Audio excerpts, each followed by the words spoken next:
Are पार की हो रही है और तगड़ी मार हो रही है। कभी कभी तो लगता है अहम ब्रह्मास्मि। नमस्कार, मैं हूं दीपक मुनि और आप हैं मेरे साथ दे टीवी पर। तो यूएस और ईरान, इजराइल और बाकी के गल्फ नेशंस एक ऐसी जंग में फंस चुके हैं जो डेज में काउंट नहीं होगी। हो गए वो दिन 12 डे वॉर्स के, बीत गए वो दिन, अब यहाँ पर महीनों का खेल है। वजह यह है कि अब ईरान के प्रॉक्सीज बीच में शामिल हो चुके हैं। Hezbollah, Hamas, Houthis. Last time मामला बस फेस सेविंग का था कि उन्होंने हमको मारा तो हम भी उनको मारेंगे। यूएस ने B-2 बॉम्बर से हमला किया था तो ईरान ने पलटकर 2-4 मिसाइलें यूएस के कतर बेस की तरफ भेज दी थी, वो भी बताकर भेजी थी। वहां मामला बस फेस सेविंग का था, यानी बस इज्जत बचानी थी। पर यहाँ बात सर्वाइवल की है, बात एग्जिस्टेंशियल थ्रेट की है, बात अपने अस्तित्व की है। इसलिए ये वॉर तभी रुकेगी जब या तो ईरान की रिजीम खत्म हो जाए, या तो ईरान हार मान ले, और या तो डोनाल्ड ट्रंप का मन बदल जाए। और मुझे नहीं लगता यहाँ पर इनमें से कुछ भी जल्दी होने वाला है। पहले दिन यूएस और इजराइल ने अली खमनई को एक साथ 48 और टॉप लीडर्स के साथ एलिमिनेट किया।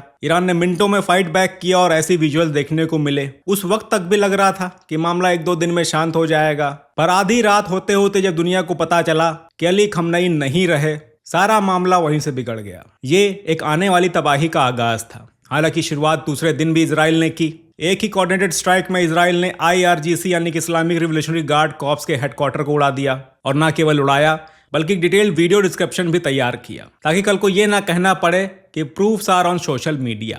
खमनई की मौत के बाद एक तरफ ईरान में खुशी की लहर थी तो दूसरी तरफ मातम भी था, और इसी मातम के साथ ईरान की मस्जिदों में ये लाल झंडा लहरा दिया गया जो सिंबल है रिवेंज का। यानी ईरान रिवेंज की तैयारी कर रहा था। फतवा जारी किया गया कि दुनिया भर के शिया मुसलमान अब डोनाल्ड ट्रंप से बदला लेंगे। नजारा आपको पाकिस्तान से देखने को मिला, जहां कराची में यूएस काउंसुलेट पर हमला हुआ। यूएस मरीन्स ने फायरिंग की और 13 पाकिस्तानी मारे गए। अमेरिकी कौंसल खाने को आग लगा दिया है। अमेरिकी कौंसल खाने कराची को आग लगा दिया है। अल्हम्दुलिल्लाह रहबर पर हमले का बदला लिया जा रहा है।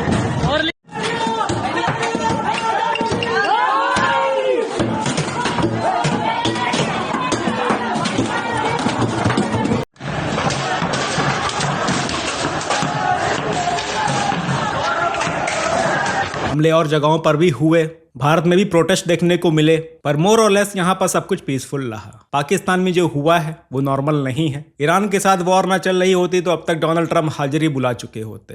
पर एनीवे, तैयार रहे शहबाज शरीफ और favourite field marshal Asim Munir, मालिक तलब जरूर करेंगे। तो ईरान ने जब पलट के स्ट्राइक की तो UAE, Bahrain, Qatar, Iraq, of course Israel, हर जगह मिसाइलें बरसती हुई दिखाई दी। और दूसरे दिन का हमला ईरान के पहले दिन के हमले से और ज्यादा इंटेंस था, क्योंकि ईरान यहाँ पर हाइपरसोनिक मिसाइल्स यूज करना शुरू कर चुका था। अब इस वीडियो को देखिए। इस वीडियो में आप देखेंगे कि ईरान की एक हाइपरसोनिक मिसाइल को इंटरसेप्ट करने के लिए मल्टीपल पेट्रोइड बैटरीज फायर की जाती हैं, पर फिर भी ईरान की मिसाइल को रोक नहीं पाती।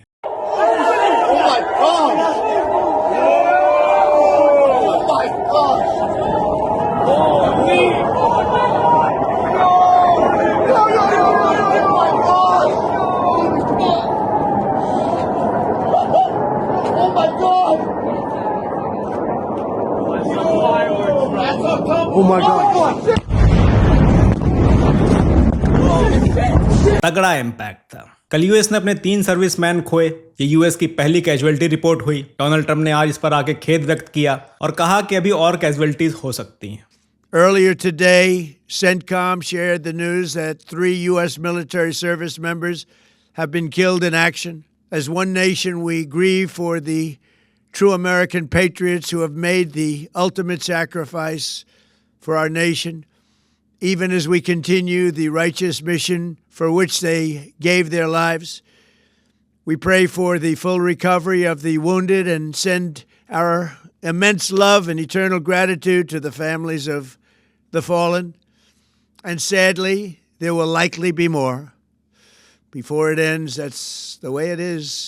Likely be more, but we'll do everything possible where that won't be the case. देखिए, इस वक्त मिडिल ईस्ट में जो कंडीशन है वहां पर इतना ज्यादा हौच पौच हो चुका है कि समझ में नहीं आ रहा है कि कौन सी मिसाइल और ड्रोन ईरान का है और कौन सा यूएस और अलाइड फोर्सेस का। अभी देखिए, यहाँ पर एक F-15 भी हिट हुआ है जो कटी पतंग की जैसे नीचे गिरता हुआ दिखाई दे रहा है। बताया जा रहा है कि फ्रेंडली फायर में हिट हुआ है। सीन जहां तक कतर का है, पायलट ने सेफली इजेक्ट कर लिया है। और देखिए, यहाँ पर लोकल्स भी आकर कितना सपोर्ट कर रहे हैं। इधर इजराइल के साइड भी मिसाइल डिफेंस सिस्टम ने रात भर ओवर टाइम किया है। कल पहली बार इजराइल ने आयरन बीम का भी यूज किया। ये कुछ ऐसी दिखती है और 2014 में पहली बार इजराइल ने इसको दुनिया के सामने पेश किया था। तब से ट्रायल ही चल रहे थे। रियल वॉर सिनेरियो में इसका पहला यूज है। इजराइल में भी काफी नुकसान हुआ है। ईरान की हाइपरसोनिक मिसाइल्स ने काफी रेसिडेंशियल एरियाज को हिट किया है। लोगों के मारे जाने की खबरें भी आ रही हैं। अच्छा, वॉर सिर्फ जमीन पर ही नहीं चल रहा है, वॉर पानी पर भी हो रहा है। कल डोनाल्ड ट्रंप ने एक पोस्ट करके क्लेम किया कि इनको जानकारी दी गई है कि यूएस ने ईरान की 9 नेवल शिप्स को डुबाया है। डोनाल्ड ट्रंप भी सबको बताते हुए काफी खुश थे। डोनाल्ड ट्रंप ने कहा कि I have just been informed that we have destroyed and sunk 9 Iranian naval ships,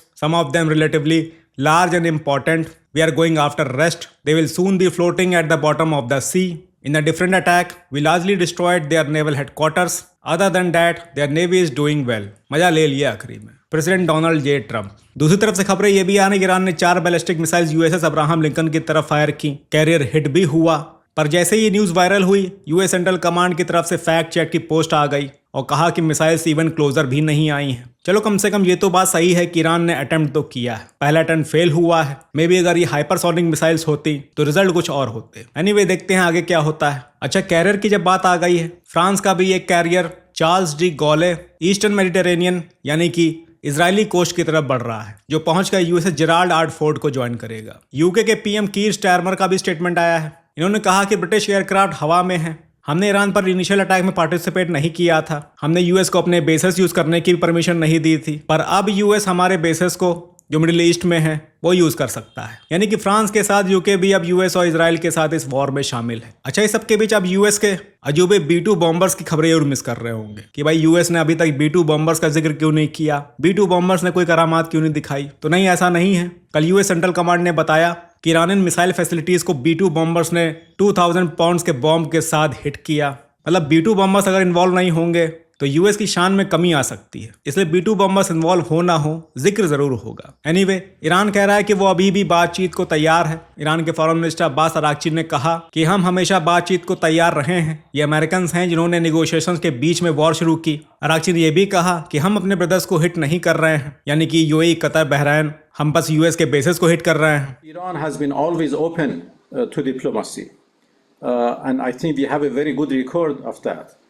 Contrary to Americans, that their record is very bad and very negative. You know, this is the second time that we negotiated with Americans and they decided to attack us right in the middle of negotiation. What we are doing is, in fact, an act of self-defense and retaliation to the American aggression against us. We are not attacking our brothers in the, in the Persian Gulf.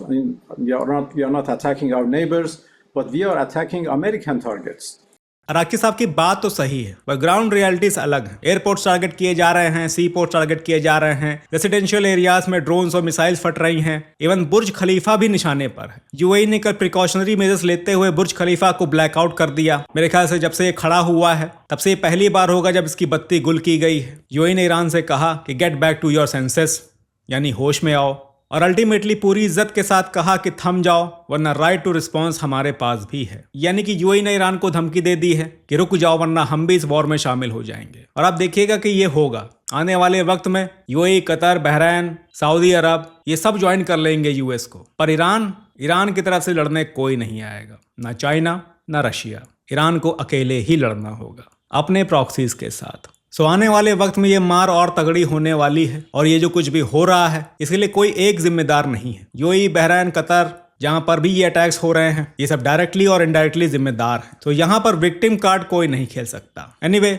ऊपर वाला सबको सद्बुद्धि दे और ये war जल्दी खत्म हो। इधर पाकिस्तान के भी हाल चाल खराब है। अटैक हुआ है नूर खान बेस पे, पर इस बार ये अटैक हमने नहीं, तालिबान ने किया है। मिलते हैं और अपडेट्स के साथ। थोड़ी खबर पाकिस्तान की भी ली जाए।